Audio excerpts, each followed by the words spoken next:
Fala aí, galera da terceira série do ensino médio, tudo beleza com vocês?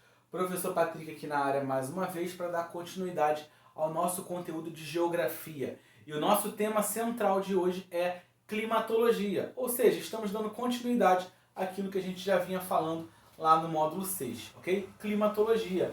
Então a gente hoje está no capítulo 7 de Geografia 1. Lembrando aquela dica que eu dei na aula anterior, esteja com a sua apostila aberta, fazendo as marcações que você considerar serem necessárias, né? E também fazendo ali as anotações que você achar bacana fazer, tá? A ideia é enriquecer o seu estudo, beleza? Então vamos lá, tema de hoje, climatologia. E começando esse tema a gente fala de ventos regulares. E quando você pegar a tua apostila, você já vai perceber uma situação. Ventos regulares está lá no módulo 6. Eu trouxe para essa modulação de maneira proposital, porque a minha ideia é alinhar essa explicação aqui com algumas coisas que a gente vai falar ao longo desse tema de hoje. Beleza? Então vamos lá. Quando a gente fala de ventos regulares, eu quero que a gente primeiro lembre da aula anterior, quando a gente falou de fatores climáticos. Dentre os fatores climáticos tinha um que era a latitude. Foi logo o primeiro que a gente falou. Latitude, nesse estudo de latitude, a gente percebeu o seguinte: quanto mais próximo a linha do Equador, tá, mais quente fica. É a região onde eu tenho mais incidência de raios solares. E quanto mais distante dessa linha, tanto para norte como para sul, eu vou ter o quê? Temperaturas menores, tá? Eu vou ter mais frio. Então, a latitude ela vai definir aí, na verdade, então, o quê? O clima das áreas. Quanto mais próximo à linha do Equador, mais quente. Quanto mais distante, mais frio fica. Tranquilo isso? Então a gente já chega aqui e observa a ação dos ventos. E você precisa também entender uma outra situação da aula anterior. Eu falei sobre as áreas de alta pressão e as áreas de baixa pressão. As áreas de alta pressão são as áreas mais frias e as áreas de baixa pressão são as áreas mais quentes. As áreas de alta pressão são áreas dispersoras de vento, tá? As áreas mais frias dispersam vento, enquanto as áreas de baixa pressão, elas recebem vento. Beleza? Então vamos lá. Vamos então aplicar esses conhecimentos a isso daqui. Ah lá. Primeiro, se eu falei para vocês, se eu afirmei que a região, né, toda essa área aqui, que fica ao longo da linha do Equador, é a área mais quente, eu vou ter aqui uma área de baixa pressão. Se essa é uma área de baixa pressão, essa é uma área receptora de ventos. Então, eu vou ter ventos que vão vir das regiões, das áreas tropicais, né, das linhas de trópico, tanto do trópico de Câncer como do trópico de Capricórnio, tá, na direção dela. Tá? Esses ventos aqui, tá, que vão vir dessa direção para cá e dessa para cá, vai ser chamado de vento alísio. Tá? São os ventos alísios.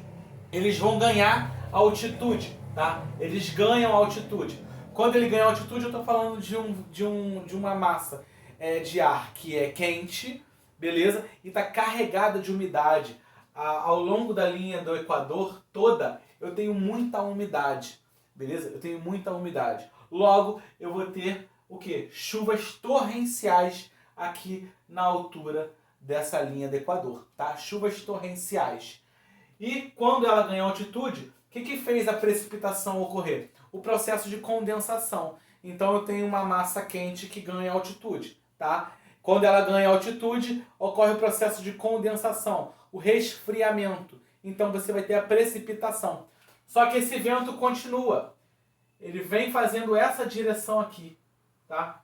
Por que ele não desce? Por que ele não desce pelo mesmo ponto? Porque o planeta está em movimento. O movimento de rotação faz com que essa curva seja mais ampla, tá? Então esse vento ele retorna aqui na linha do trópico de Câncer, tá? E também na linha do trópico de Capricórnio, fazendo com que esse processo se torne um ciclo, beleza? Um ciclo eterno. Esse vento que vem daqui para essa direção é chamado de vento alísio.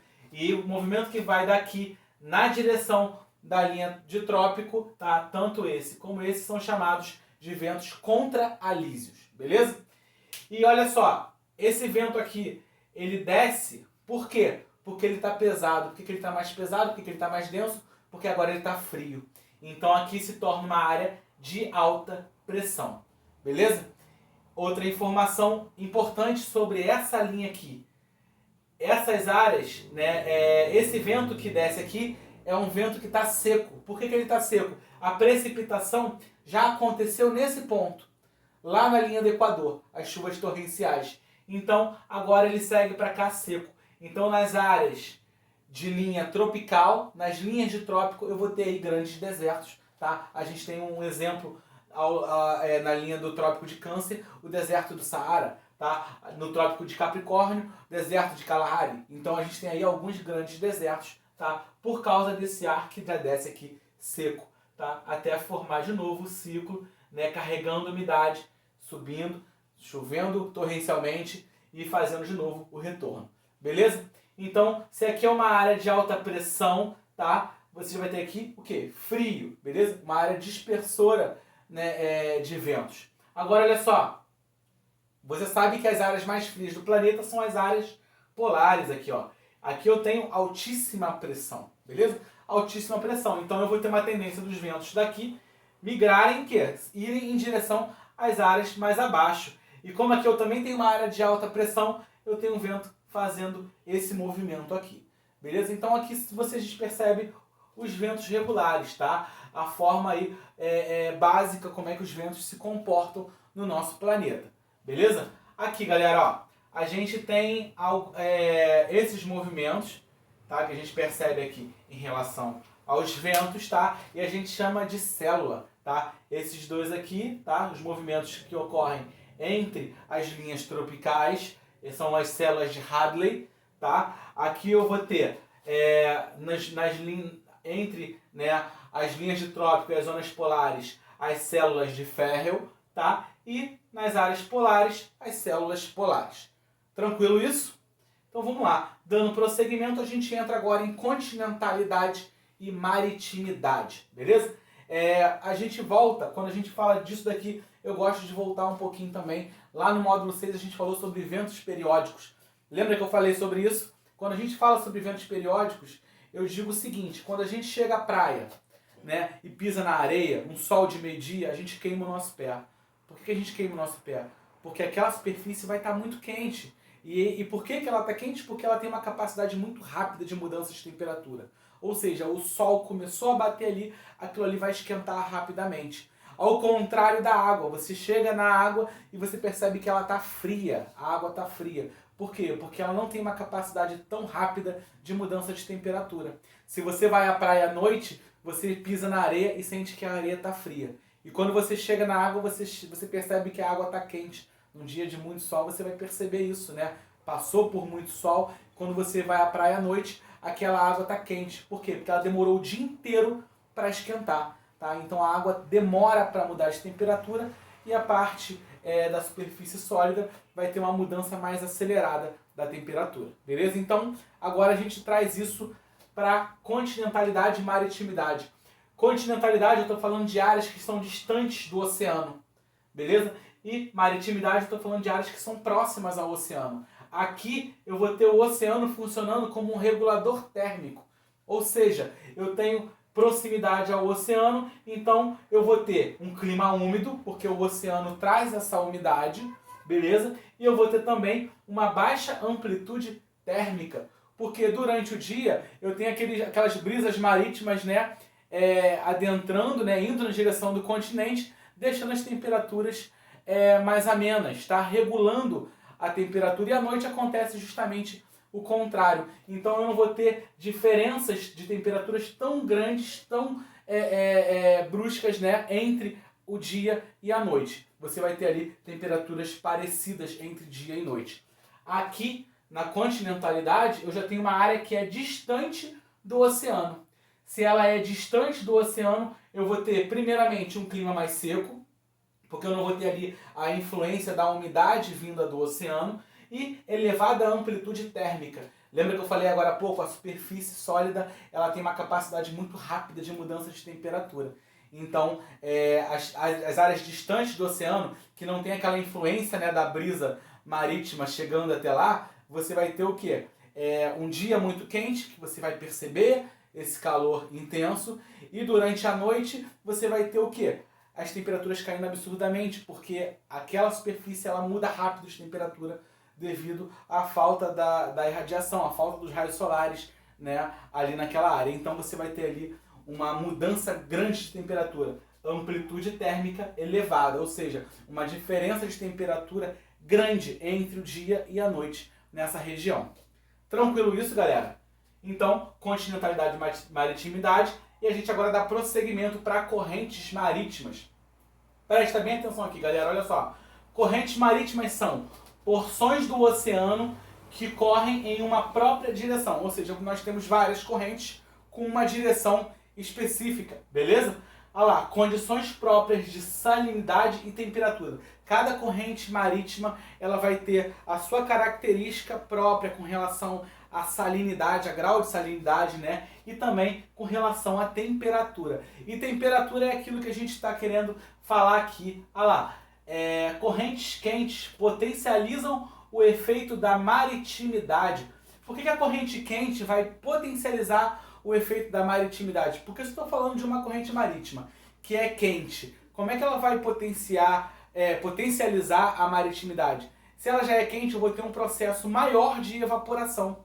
Então, eu vou ter um processo maior de quê? De liberação de umidade para as áreas de costa. Então, uma área que está próximo ao mar e por ali passa uma corrente quente, vai ser uma área muito mais úmida, porque a corrente, por ser quente, você vai ter ali um nível maior de evaporação. Então você vai ter uma área bem mais úmida. Então a corrente quente vai potencializar, vai deixar mais forte ainda o processo de umidade, né, no litoral, onde você tem ali a proximidade com uma corrente quente. Beleza? Correntes frias anulam, beleza? Ela não vai não só diminuir, ela anula o efeito da maritimidade. Olha lá, um exemplo disso, a corrente de Humboldt, tá? E a corrente da Califórnia, tá? Corrente de Humboldt aqui na América do Sul, né? Ela na parte ali do Oceano Pacífico, você vai ter o que acontecendo ali? Você vai ter justamente uma área de corrente fria, fazendo com que, apesar de você ter uma conexão ali do deserto do Atacama, né, com a corrente de Humboldt, por ela ser fria, ela não libera umidade para dentro do continente. Então eu tenho uma área de deserto ali, que é o deserto do Atacama. A mesma coisa acontece com a corrente da Califórnia, lá no deserto da Califórnia. Tranquilo isso? Então, apesar de você ter uma área próxima ao oceano, né, a maritimidade ela é anulada, porque se a corrente é fria, ela não libera umidade, tá? Não ocorre o processo de evaporação com a intensidade que poderia acontecer, então você não tem a umidade adentrando o continente, né, fazendo com que você tenha ali uma outra característica. Então você vai ter o quê? Uma área de deserto. E falando sobre tipos de precipitação, primeiro, chuva. A gente vai diferenciar elas. Chuva convectiva ou de verão. É aquela que vai ocorrer devido a uma forte evaporação ao longo do dia, geralmente em áreas muito quentes. Na área de clima equatorial acontece esse tipo de chuva quase que diariamente, beleza? Ocorre uma intensa evaporação ao longo do dia e no final da tarde, com a queda das temperaturas, né, com o ganho de altitude, né, por parte dessas massas úmidas, né, de ar, você vai ter ali o processo de condensação ocorrendo e a precipitação consequentemente, beleza? Então, essa chuva que vai ocorrer devido a esse processo é a chamada chuva convectiva ou chuva de verão. Tranquilo? Chuva frontal ou de frente é aquela que eu estou falando sobre o encontro de massas de ar. Então, por exemplo, a massa polar atlântica aqui no Brasil, que é uma massa fria e úmida, ela entra no nosso território e bate de frente com a massa tropical atlântica, que é uma massa de ar quente e úmida, você vai ter ali o processo de condensação acontecendo e de início você vai ter chuvas, podendo ser até chuvas fortes, primeiramente, beleza? Então, chuva frontal ou de frente é essa que ocorre devido ao encontro de massas de ar. Para finalizar os tipos de chuva, chuva orográfica ou de relevo. É aquela chuva que vai ocorrer devido ao quê? Uma massa úmida, ela adentra o continente e ganha altitude numa área de altitude, beleza? Ela ganha, ela se eleva numa área de altitude, por exemplo, numa área de planalto. Então, você vai ter, por exemplo, aqui, ó, Aqui é uma área de altitude, beleza? E aqui nós temos o Oceano Atlântico, região nordeste do Brasil, tá? A umidade, ela adentra no continente, tá? Então essa massa úmida entra no continente, chega aqui, ela tem uma barreira física, ela ganha altitude, tá? Essa barreira física aqui é o planalto, tá? Olha lá, planalto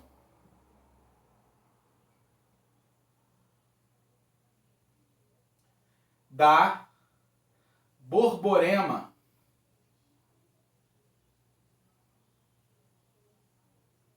Então, eu tenho essa massa de ar úmido. Adentrou o território, adentrou o continente. Ganha altitude aqui no Planalto da Borborema. Quando ela ganha altitude, ela perde temperatura. Lembra que eu falei também na aula passada? Quanto maior for a altitude, menores são as temperaturas. Então, se ela perde temperatura, vai ocorrer o processo de condensação aqui nessa região. Então, se o processo de condensação ocorreu aqui, a chuva vai ocorrer nessa área de relevo. Por isso que a gente chama de chuva de relevo ou chuva orográfica, beleza? Por isso nós temos aqui, né, a região da seca, porque quando essa massa passa, ela já passa sem umidade, ela passa seca. Então, por isso o processo aqui de seca na região nordeste. Tranquilo isso? Então vamos lá.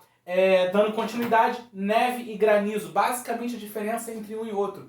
A neve você vai ter a água que está em formato de vapor passando diretamente para o estado sólido. Então você tem aquele formato, né, dos cristais de neve.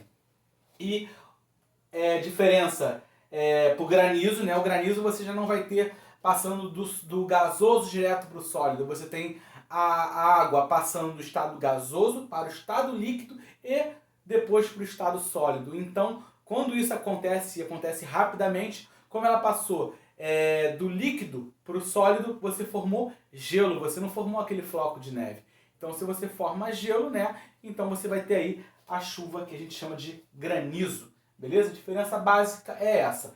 Aqui ocorreu um processo de sublimação, beleza? E aqui de solidificação da água, beleza? Então, você vai ter o gasoso indo direto para o sólido no processo de neve, de formação de neve. E o gasoso indo para o líquido e do líquido indo para o sólido no processo de formação de granizo. Tranquilo isso? Orvalho e geada. Basicamente, galera, orvalho é o quê? Eu tenho a umidade está presente na atmosfera, está presente agora, por exemplo, próximo a você. Tá? Quando você pega um copo de água gelado, tá? Numa área muito úmida, se você pegar e colocar na mesa da sua sala um copo de água gelada, você vai perceber que aquele copo vai estar como se estivesse suando, né? Isso acontece por quê? Porque a umidade entra em contato com aquela superfície que está mais fria e ocorre o processo de condensação. Então ele fica molhado por fora. Isso é o processo de orvalho. Quando acontece isso na natureza, né, com a vegetação, você tem ali o orvalho nas plantas. E quando esse orvalho congela por causa de uma queda brusca de temperatura, quando ocorre o congelamento dele, a gente chama de geada. Tranquilo isso? Seguindo então para climograma. Ah lá. Climograma, galera, basicamente mais uma dica que eu falo para vocês, tá? Na apostila de vocês, vou inclusive apontar aqui a página, beleza? Vamos lá, só um minutinho. Na apostila de vocês, nas páginas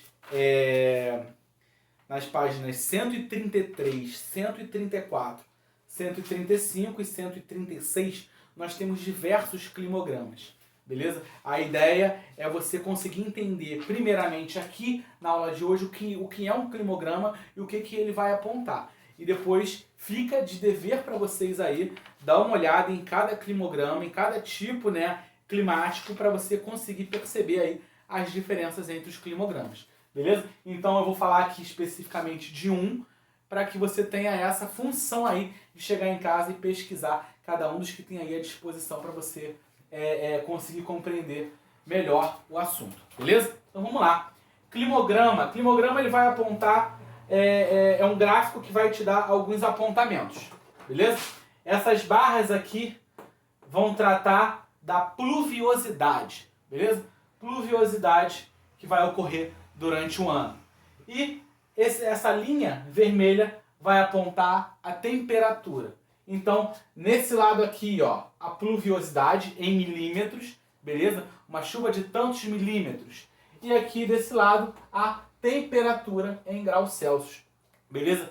Então, olha só, se a gente parar para perceber esse climograma aqui, eu tenho chuvas, ó, o ano inteiro. Chuvas abundantes o ano inteiro. Mesmo nesse momento aqui que diminui um pouquinho, ainda assim são chuvas elevadas, ó, na média ali de 200 milímetros, talvez um pouquinho só abaixo. Então, tem chuva o ano inteiro. E temperaturas também elevadas o ano inteiro, ó lá, sempre acima de 20 graus. Então, se eu estou falando de temperaturas elevadas o ano inteiro e chuvas abundantes e regulares o ano inteiro, eu estou falando de que clima? Clima equatorial. Beleza? Equatorial. Então, basicamente, o climograma ele vai te apontar isso. Ele vai dividir, ó, pelos meses do ano, janeiro, fevereiro, março, abril, maio e assim por diante, tá? Em cada momento, tá? A quantidade de chuva que vai ocorrer e a temperatura também ao longo do ano. A gente percebe aqui uma constante, né? Muita chuva ao longo do ano inteiro, né? Chuvas regulares e abundantes. E temperaturas, né, sem muita amplitude. Você tem aí temperaturas muito parecidas ao longo do ano inteiro e elevadas. Logo, estou falando de um clima equatorial. Então, a ideia é que você chegue na apostila e dê uma olhada lá nos tipos climáticos para você poder justamente entender o climograma. Beleza, galera? Vamos lá, então. Para fechar, El Niño e Laninha. El Niño, aquecimento anormal das águas do Pacífico Sul. Tá? Quando a gente fala de aquecimento anormal das águas do Pacífico Sul, eu estou falando de um processo que não é comum, beleza? Que inclusive os estudiosos do assunto ainda lutam para tentar entender o porquê que isso acontece, tá? Mas a gente tem sim um aquecimento anormal das águas do Pacífico Sul. Aí a gente vem aqui para tentar compreender, por exemplo, na América do Sul, né? Onde nós estamos, na parte ali, na porção, né, do Oceano Pacífico, a gente vai ter o que ali? A gente tem uma corrente fria, sendo que eu estou falando de um aquecimento anormal, né, dessas águas. Logo, eu vou estar prejudicando o quê? A atividade pesqueira, porque as correntes mais frias, elas favorecem aí a atividade pesqueira. Então você vai ter esse problema ocorrendo, né, na costa da América do Sul. É um dos grandes problemas. Na verdade, você tem problemas aí que são gerados em vários lugares do planeta inteiro. Beleza? Inclusive no Brasil, por exemplo, com El Niño, num período onde o El Niño está ocorrendo, as regiões norte e nordeste, elas ficam aí com um processo de seca muito mais severo, tá? Obviamente no nordeste mais ainda, porque no norte você ainda tem ali as chuvas regulares e abundantes, mas você tem uma diminuição nesse processo, tá? Então você vai ter aí problemas causados em vários lugares do planeta, tá? Um exemplo aqui que eu coloquei é a queda da atividade pesqueira ali na costa da América do Sul, beleza? E o Laninha é basicamente o contrário desse processo, beleza? Então aqui, ó, Laninha vai ocorrer justamente o contrário, a resfriamento anormal das águas do Pacífico Sul. Então, enquanto em um processo eu vou ter o aquecimento, no outro eu vou ter o resfriamento. E como eu já falei para vocês, tudo aqui ocorre como o contrário, né? Então, no Brasil, por exemplo, Laninha vai promover aí um processo de seca mais nas regiões do sul, né? No sudeste, no sul. Então, basicamente vai ser isso daí. Você vai ter o Laninha sendo o contrário do El Niño. Tranquilo isso, galera? Então terminamos por aqui. Espero que tenha ficado tudo muito claro. Não se esqueçam, estamos concluindo o capítulo 7. Logo, é interessante que você pegue a sua apostila, vá lá nas atividades e façam, beleza? Façam as atividades do capítulo 7. Beleza? Grande abraço a todos, até a próxima.